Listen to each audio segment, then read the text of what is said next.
ఇద్దరు ఇండియాలో ఉన్నారంట H1B వీసా మీద. వాళ్ళ వీసా రీషెడ్యూల్ అయిందంట ఇంటర్వ్యూ. వీళ్ళు మాత్రం యుఎస్ సిటిజన్స్ అట, వీళ్ళు అమెరికాలోనే ఉన్నారట. సో ఇప్పుడు ఏంటి వాళ్ళ పరిస్థితి? వాళ్ళ సిటిజన్షిప్ క్యాన్సిల్ చేసి వెళ్ళిపోవటం బెటరా అని చెప్పి ఎవరు వాళ్ళ ఫ్రెండ్ అడిగారు అనమాట. క్యాన్సిల్ చేస్తే ఎలా క్యాన్సిల్ చేయాలి అది ఇదని. సో మీరు ఎవరైనా సరే క్లారిటీగా వినండి. పేరెంట్స్ H1 వీసాల మీద, లేకపోతే L1 వీసాల మీద, లేకపోతే ఇంకో వీసాల మీద ఉండి పిల్లలకి గనక సిటిజన్షిప్ ఉంటే, ఒకవేళ మీరు ఇండియా వెళ్ళిపోయినా సరే, లేకపోతే మీకు వీసా రాక వెనక్కి వచ్చినా సరే, ఎట్టి పరిస్థితుల్లోనూ పిల్లల సిటిజన్షిప్ పొర్రపాటున కూడా క్యాన్సిల్ చేయాలనే థాట్ మీకు రానియకండి, అస్సలు చేయొద్దు. ఎందుకంటే ఓకే, ఒకవేళ వాళ్ళు ఇండియాలో అడ్జస్ట్ అవ్వడానికి టైం పడితే, ఒకవేళ అన్ఫార్చునేట్ సిచ్యువేషన్ లో మీకు వీసా రాలేదు, పోయింది, రిజెక్ట్ అయింది, ఇండియా వెళ్ళిపోయారు, పిల్లలు సిటిజన్స్ ఏంటంటే కొంత ఆలోచిస్తూ ఉంటారు అందరూ.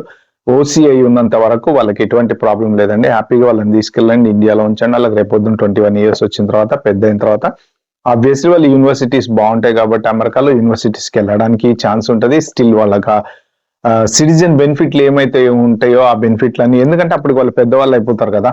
ఆబ్వియస్లీ వాళ్ళంతా వాళ్ళకి ఇప్పుడంటే మీ మీద డిపెండెంట్, అప్పుడు వాళ్ళు పెద్దవాళ్ళు అయిపోతారు కాబట్టి వాళ్ళంతా వాళ్ళు హ్యాపీగా వెళ్తారు.